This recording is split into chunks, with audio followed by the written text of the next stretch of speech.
Assalamualaikum warahmatullahi wabarakatuh. Kawan-kawan, insya Allah saat ini kita akan membahas sebuah tema yang berjudul The Art of Ignorance, seni berdamai dengan apa kata orang. Karena banyak orang yang menderita hidupnya karena terlalu mendengarkan atau memusingkan penilaian orang. Ya nggak sih? Jadi banyak yang hidupnya tersiksa, nggak nyaman, nggak enak karena mempedulikan penilaian dari orang lain, omongan orang lain. Dan itu adalah penderitaan terbesar manusia. Nah, jadi kalau kita salah satunya orang yang sering kemakan omongan orang, sering gak enak, sering sakit hati, terluka dengan ucapan orang, maka hidup kita tidak akan bisa kita nikmati. Dan hari ini kita akan bahas tentang seni berdamai dengan omongan orang lain. Nah, jadi kawan-kawan, terlalu mempedulikan apa yang orang lain pikirkan, apa yang orang lain sampaikan, itu akan membuat kita rasanya sulit menikmati hidup. Karena biasanya kita mementingkan atau mengutamakan apa penilaian orang, apa pandangan orang. Nanti kata orang bagaimana, apa kata dunia, apa kata mereka. Dan penilaian-penilaian lain yang membuat kita semakin tersiksa dengan hidup kita. Nah, jadi kawan-kawan, kalau itu sering kita alami setiap hari gitu ya, ini akan membuat hidup kita sulit merasakan banyak kenikmatan, kebaikan yang sudah Allah kasih sama kita. Dan ketika kita fokusnya mencari penilaian orang, maka kita akan lelah bagaimana caranya mendapatkan penilaian baik itu dari orang lain. Kita akan melakukan banyak upaya, banyak cara, bahkan apapun, termasuk mungkin mengorbankan diri kita, agar demi terlihat baik di mata orang, agar demi terlihat sempurna di mata orang lain. Karena sesungguhnya hal itu akan melelahkan. Kita akan banyak mengorbankan diri kita, perasaan kita, keinginan kita, dan bahkan banyak juga yang sampai memendam mimpi-mimpi kita hanya demi memenuhi penilaian orang lain. Itu akan melelahkan. Kita akan capek kalau fokus hidup kita itu mencari penilaian orang lain. Dan bisa jadi gitu ya, kenapa kita pengen dinilai baik sama orang? Karena di dalam diri kita ada perasaan kita nggak sehebat orang lain, kita nggak sekeren orang lain. Maka kita perlu validasi untuk dibilang keren juga sama orang lain. Inilah masalah terbesar manusia di saat kita butuh validasi orang lain. Karena kita ngerasa diri kita tidak hebat, tidak sebagus, tidak seberuntung orang lain. Nah, ini yang membuat manusia itu menderita. Sehingga mereka berupaya mengejar demi dibilang keren sama orang lain, demi dibilang hebat sama orang lain. Kebayang ya, kita akan capek banget kalau kita hidup dipenuhi dengan kejaran-kejaran, harapan-harapan yang bikin kita capek. Dan belum tentu kita bisa dapatkan ini.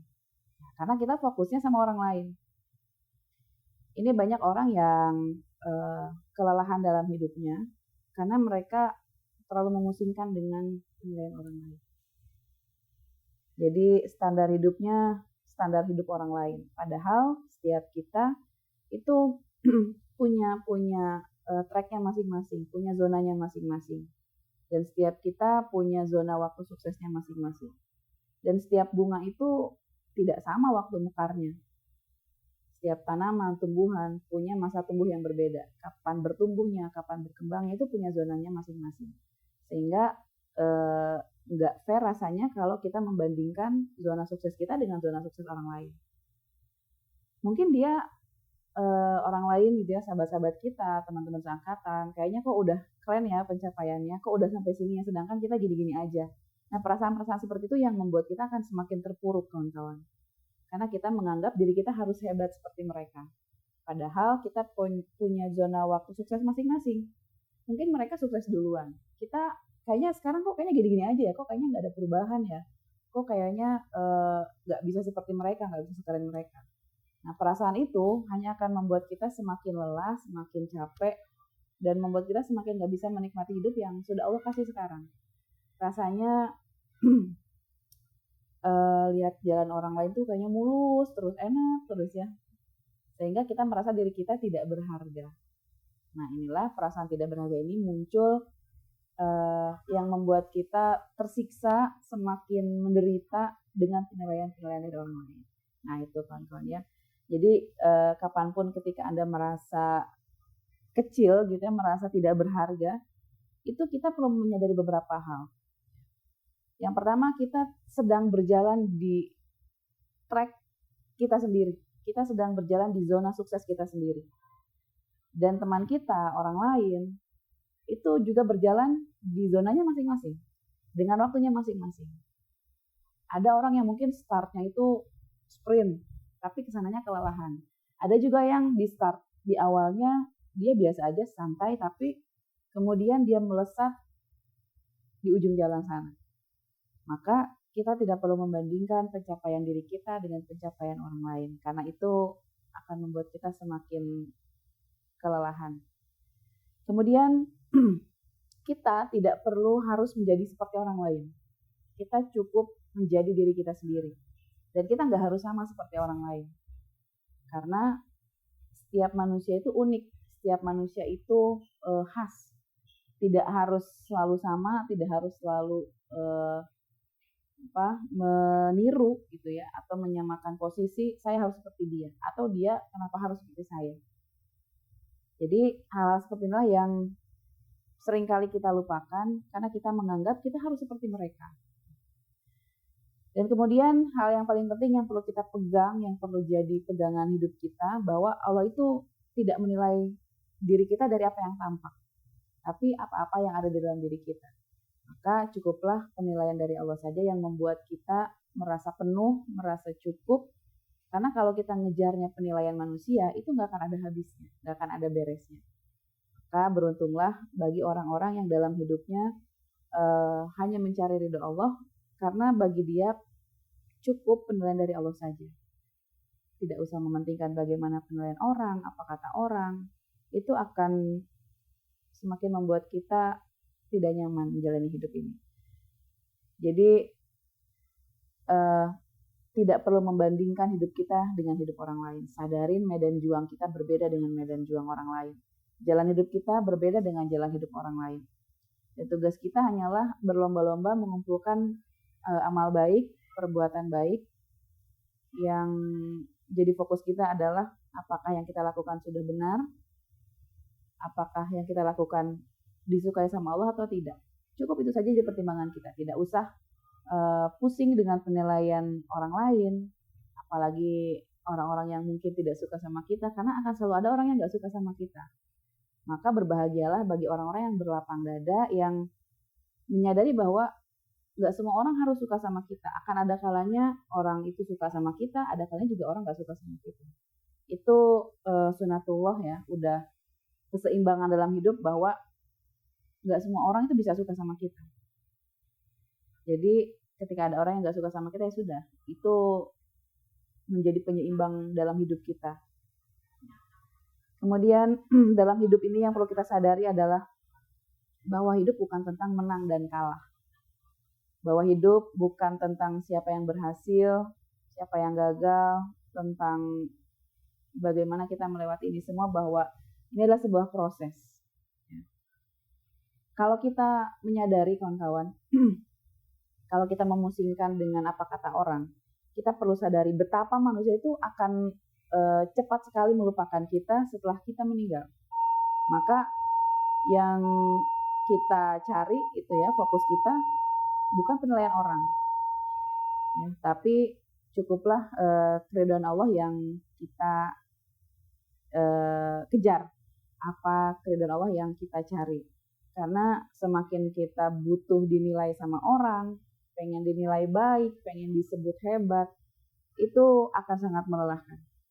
Dan bisa jadi ketika mereka bilang kita hebat, kita keren dan sebagainya, mereka nggak benar-benar ingin mengatakan itu. Itu hanya kepuasan dalam diri kita, hanya untuk memenuhi ego kita. Kenapa seseorang marah ketika tidak dihargai? Karena itu egonya nggak dikasih makan, egonya tidak terpenuhi. Makanya dia marah ketika tidak dihargai, dia kecewa ketika tidak diapresiasi. Dia akan sedih ketika nggak diberi tepuk tangan ketika dia berprestasi. Nah, ini kan hal-hal yang membuat kita sebetulnya semakin nggak karu-karuan gitu ya. Karena kita kayak hilang arah kemana harus melangkah, kemana berjalan gitu. Dan memang kalau kita membahas tentang kebutuhan dasar psikologis manusia gitu ya, itu pengakuan itu menjadi salah satu kebutuhan dasar. Karena banyak orang yang butuh diakui. Kenapa banyak orang yang seringkali berperilaku negatif, bersikap negatif, karena dia tidak mendapatkan pengakuan. Maka yang dia lakukan adalah dia butuh pengakuan dari orang lain. Karena kenapa? Dia kesulitan mengakui dirinya sendiri. Makanya dia butuh pengakuan dari orang lain. Butuh diakui kalau dia hebat, butuh diakui kalau dia sudah berhasil, butuh diakui kalau dia memang layak dan sebagainya. Semakin kita semakin kita membutuhkan atau mencari pengakuan dari orang lain, itu akan semakin melelahkan kawan-kawan. Kita butuh divalidasi sama orang. Bahkan terhadap emosi kita pun kadang kita butuh validasi dari orang. Sadarin bahwa nggak semua orang itu bisa memvalidasi perasaan kita. Sadarin bahwa nggak semua orang itu bisa memvalidasi kondisi kita. Maka cukuplah validasi itu dari diri kita sendiri. Kita tidak perlu mencari validasi dari luar. Karena kalau kita terus-terusan mencari dari luar, itu akan semakin berat kita menjalani hal-hal yang mungkin fase-fase yang tidak nyaman. Kemudian salah satu kebutuhan dasar manusia juga perhatian. Nah, perhatian ini hal sederhana sebetulnya, akan tetapi bisa menjadi besar dan berdampak besar ketika kita merasa kekurangan perhatian. Setiap orang senang diperhatikan. Setiap orang senang untuk mendapatkan perhatian.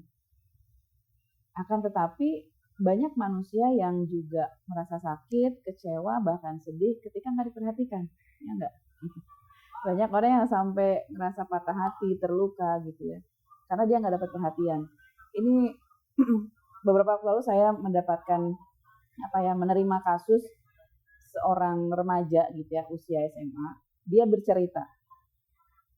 Dia itu waktu SMP pernah ke psikiater, katanya, tahu nggak karena apa? Karena dia di lingkungan temannya, di circle-nya itu nggak diperhatiin. Coba kawan-kawan. Anak usia SMP sampai sudah berkenalan dengan psikiater karena merasa tidak mendapatkan perhatian dari circle-nya. Dicuekin, diabaikan. Ini menjadi sangat menarik karena kenapa? Bayangkan, hanya karena tidak mendapatkan perhatian dari temannya, ia merasa hidupnya kacau, hancur. Dia nggak bisa tidur nyenyak, nggak makan enak, bahkan untuk bisa tenang itu harus sampai ke dokter. Harus sampai mendapatkan obat penenang. Nah, maka kalau kita fokusnya untuk mendapatkan perhatian dari orang lain, ini akan sangat melelahkan kita dan bisa merusak diri kita. Dan jangan-jangan itu juga yang terjadi dalam diri kita saat ini. Diri kita yang sudah dewasa ini. Jangan-jangan kita masih butuh perhatian orang lain, kita masih butuh pengakuan, validasi dari orang lain. Dan kalau kita nggak dapat itu, kita merasa sakit. Nah, kalau kita nggak pintar mengelola ini, kawan-kawan, kita akan semakin ngerasa diri ini tidak berharga, ngerasa sulit menikmati hidup. Kemudian juga kebutuhan dasar psikologis manusia itu penghargaan dan kasih sayang. Ternyata masih banyak orang yang marah-marah ketika dia tidak diapresiasi. Masih banyak juga orang yang merasa terluka, bahkan jadi playing victim, merasa diri berkorban karena nggak diapresiasi hasil kerjanya. Kalau nggak ditepuk tanganin, nggak dibilang keren itu dia kecewa. Nah, ini akan capek kawan-kawan. Sadarin bahwa dalam hidup ini nggak semua hal bisa seperti apa yang kita mau. Nggak semua hal yang kita inginkan itu bisa terwujud. Karena kenapa? Dalam dunia ini ada yang namanya peta kendali, kawan-kawan. Ada hal yang pertama itu ada di dalam kendali kita. Yang kedua, ada hal yang di luar kendali kita. Kita akan capek, akan lelah kalau ingin mengendalikan apa-apa yang di luar kendali kita. Misalnya, yang di luar kendali kita itu contohnya di jalan, lalu lintas, kemacetan, itu kan di luar kendali kita. Kemudian cuaca, hujan, itu kan tidak bisa kita kendalikan. Terus ucapan orang, perilaku orang, tingkah laku orang lain, itu semuanya di luar kendali kita. Dan banyak sekali hal yang ada di luar kendali kita. Maka kalau kita ingin mengendalikan hal-hal yang di luar kendali kita akan capek. Karena apa? Karena terlalu banyak hal yang di luar kendali kita. Maka biar hidup kita nggak capek, fokus saja sama hal-hal yang ada di dalam kendali kita. Apa saja yang ada di dalam kendali kita? Satu, ucapan kita. Dua, tingkah laku kita, perilaku kita, respon kita terhadap sesuatu. Itu yang bisa kita kendalikan. Maka fokus saja sama yang sedikit. Itu nggak akan capek. Karena yang bikin capek adalah kita fokusnya sama yang banyak tadi. Karena sudah jelas-jelas kita tidak bisa mengendalikan hal-hal yang di luar kendali kita. Termasuk contoh lain apa? Sikap orang lain, ucapan orang lain, tingkah laku orang lain itu di luar kendali kita. Sikap pasangan, sikap anak-anak, sikap orang tua, sikap mertua itu di luar kendali kita.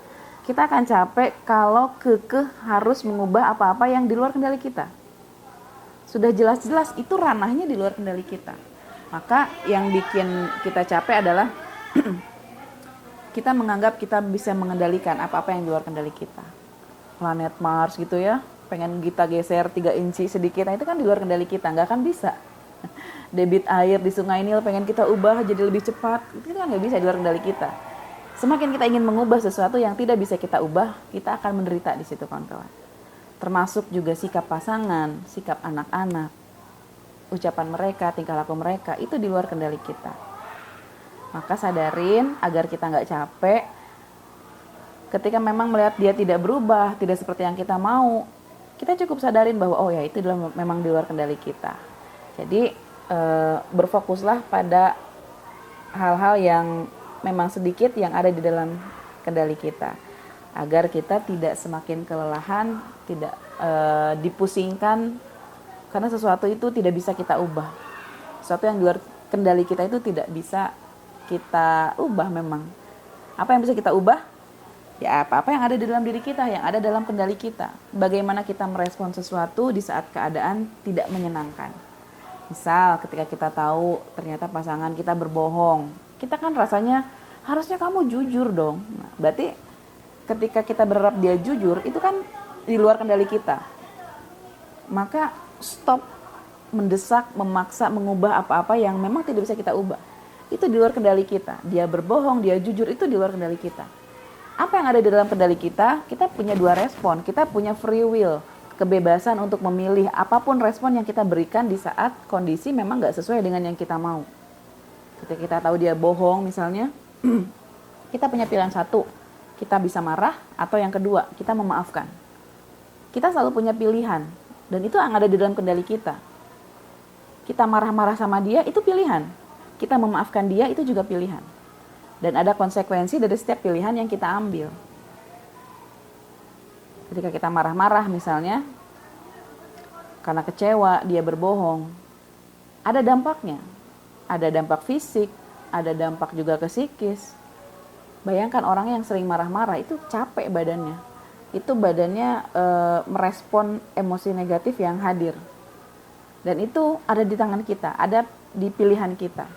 Atau yang kedua, kita juga bisa merespon dengan memaafkan. Ini semuanya tuh ada di dalam kendali kita. Kita bisa memilih, kita akan berbicara dengan lembutkah sama dia, atau kita memilih berbicara dengan kasarkah sama dia, itu juga pilihan, itu juga free will. Dan itu ada di dalam kendali kita. Maka fokuskan saja untuk mengendalikan apa-apa yang memang ada di dalam kendali kita. Karena kita nggak bisa ngatur dia harus gimana, harus begini, harus begitu, nggak bisa. Apalagi kalau sudah ada kata-kata harusnya kamu tuh begini, harusnya kamu tuh begitu, itu akan sangat melelahkan. Karena apa? Orang itu ya di luar kendali kita nggak bisa mengendalikan dia, dan kita nggak bisa mengubah dia. Segimana kita mau jungkir balik pun ya, kalau Allah belum izinkan dia berubah, nggak akan berubah. Maka fokuskan saja pada apa-apa yang ada di dalam kendali kita. Tetap berikan respon terbaik, tetap berikan respon yang memang tidak merugikan kita, karena itu yang bisa kita kendalikan. gitu kawan-kawan. Dan inilah yang membuat kita lebih menikmati hidup, lebih bisa rileks. Karena apa? Ketika kita kesel, jengkel sama sesuatu, oh cukup sadarin, itu memang di luar kendaliku. Ya sudah, segimanapun kita mau berupaya, berusaha, kalau memang itu di luar kendali kita, tetap tidak bisa kita kendalikan. Nah, jadi kawan-kawan, termasuk juga ucapan orang, omongan orang, perilaku orang, itu karena itu di luar kendali kita, maka berdamailah dengan semua itu. Karena kita nggak bisa mengubah itu semua, cukup ubah apa-apa yang bisa kita ubah. Dengan demikian kita akan jadi pribadi yang tenang, yang damai, yang kita akan tetap bisa berselancar di atas deburan ombak. Meskipun orang lain mau ngomong apa, kita bisa tetap tenang dan kita bisa menjalani hidup dengan sebaik-baiknya. Meskipun dengan atau tanpa apresiasi dari orang lain, kita akan bisa tetap bahagia dengan hidup kita. Maka berdamailah dengan omongan orang agar kita bisa merasakan ketenangan dalam hidup. Biarkanlah mereka berbicara dan biarkan juga kita memberikan respon yang terbaik. Itu saja mungkin dari saya kawan-kawan sharing kita hari ini. Mudah-mudahan bermanfaat, mudah-mudahan ada kebaikan di dalamnya. Kalau dirasa ada manfaatnya, boleh kawan-kawan untuk share ulang konten ini. Terima kasih. Assalamualaikum warahmatullahi wabarakatuh.